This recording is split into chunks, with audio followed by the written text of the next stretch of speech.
টি-20 বিশ্বকাপের ইতিহাসে সর্বোচ্চ রান সাকসেসফুল চেস করে ভারত ফাইনালি কোয়ালিফাই করলো সেমিফাইনালের জন্য। একমাত্র এশিয়ান টিম হিসাবেও কোয়ালিফাই করলো। অনেকে বলছিল না যে ভারত নাকি কোয়ালিফাই করতে পারবে না সেমিফাইনালের জন্য। ভারতীয় গ্রুপ থেকে ওয়েস্ট ইন্ডিজ আর সাউথ আফ্রিকা কোয়ালিফাই করবে, আর সেই ওয়েস্ট ইন্ডিজকে পরাজয় করে ভারত কোয়ালিফাই করলো। এটা অন্য কোনো টিম না, ভারতীয় টিম। সঞ্জু স্যামসং দীর্ঘ 12 ইনিংস পর কামব্যাক করলো। এবার শুধু একটাই লক্ষ্য, কোনো এক্সপেরিমেন্ট না করে ফাইনালের দিকে মনোযোগ দেওয়া।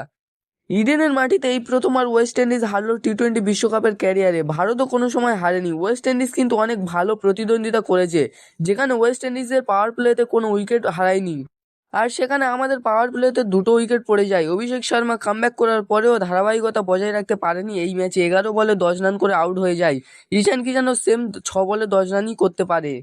এরপরে সঞ্জু স্যামসং, যে কিনা এই বিশ্বকাপের কোনো প্ল্যানেই ছিল না। ভাগ্য কার কখন কোন অবস্থায় নিয়ে যায় কেউ বলতে পারে না। কারো ভাগ্য ভালো যায় তো কারো খারাপ যায়। খারাপ পারফরমেন্স করার জন্য একাদশ থেকে বার হয়ে যায় সঞ্জু স্যামসং, আবার টিমের কম্বিনেশনের জন্য একাদশের সুযোগ পায়, তারপরে লাজবাব সঞ্জু ম্যাজিক। এইরকম একটা বড় ইভেন্টে কামব্যাক করাটা সবারই ইচ্ছে থাকে। সঞ্জু সেটা করে দেখিয়েছে। শুধু কামব্যাক করেনি, সে শুরু থেকে ম্যাচ ফিনিশ করেছে। 4টে 6, 12টা 4-এর সাহায্যে 50 বলে 97 নট আউট। সেঞ্চুরিটা হলে অনেক ভালো হতো, সেঞ্চুরিটা ডিজার্ভ করে, কিন্তু এই 97 রানটা সেঞ্চুরির তুলনায় কিছু কম না। সেঞ্চুরি তো সেঞ্চুরিই হয়। আর ক্যাপ্টেন সূর্যকুমার যাদব তেমন কিছু রান না করতে পারলেও সঞ্জুর সাথে 35 বলে 58 রানের পার্টনারশিপ করে। সাকসেসফুল চেসের জন্য অনেক গুরুত্বপূর্ণ পার্টনারশিপ। ক্যাপ্টেন সূর্যকুমার যাদব 16 বলে 18 রানই করতে পারে, আর তিলক ভার্মা ইম্প্যাক্টফুল ইনিংস 15 বলে 27 রান করে, টোটাল 5টা বাউন্ডারি দিয়ে 180 স্ট্রাইক রেটে ব্যাট করে। আনফর্চুনেটলি সিমরান হেটমায়ার ক্যাচটা অনেক ভালো ধরে। হার্দিক পান্ডিয়া 14 বলে 17 রান করে, কিন্তু এই ম্যাচটা ফিনিশ করতে পারেনি। আর শিবম দুবে বড় ম্যাচে সর্বদা কিছু না কিছু কন্ট্রিবিউট করেই থাকে। 4 বলে 8 রান, 200 স্ট্রাইক রেটে 2টো 4-এর সাহায্যে। আর ওয়েস্ট ইন্ডিজের প্রত্যেকটা ব্যাটসম্যানই ধারাবাহিক পারফরমেন্স করেছে, বিশেষ করে সিমরান হেটমায়ার 12 বলে 27 রান, সাই হোপ 32 রান করে, রুস্টান চেস 40 রান করে। আর আমাদের ভারতীয় টিমের বোলিং খুব একটা ভালো হয়নি। জাসপ্রীত বুমরাকে ছাড়া দেখলে কেউ কিছু করতে পারেনি।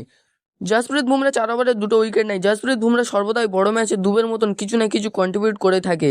আর হার্দিক পান্ডিয়া, বরুণ চক্রবর্তী একটা করে উইকেট নেয়। বরুণ চক্রবর্তী কিন্তু তার ধারাবাহিকতা থেকে একটু ডাউনফলে চলছে। আইসিসির নাম্বার 1 বোলার, তো পারফরমেন্স তো এক্সপেক্ট করাই যায়। অক্ষর প্যাটেল, হর্ষদীপ সিং কোনো উইকেট পায়নি। আর ওয়েস্ট ইন্ডিজের বোলিংয়ের কথা বলতে গেলে জসন হোল্ডার আর সামার জোসেফ দুজনে 2টো করে উইকেট নেয়, এবং ওয়েস্ট ইন্ডিজও কিন্তু ভালো ধারাবাহিকতা পারফরমেন্স করে। তো বন্ধুরা, এরপরে আমাদের ভারতীয় টিমের 5ই মার্চ ইংল্যান্ডের সাথে প্রথম সেমিফাইনাল ম্যাচ আছে। তো বন্ধুরা, এই ম্যাচটার জন্য কে ফেভারিট আর কে জিতবে? আমার মতে তো ভারতই জিতবে। তুমি কি বলো? কমেন্টে জানাও। আর ভিডিওটা ভালো লাগলে লাইক করো, শেয়ার করো, আর চ্যানেলে যদি নতুন হয়ে থাকো চ্যানেলটিকে সাবস্ক্রাইব করে নাও।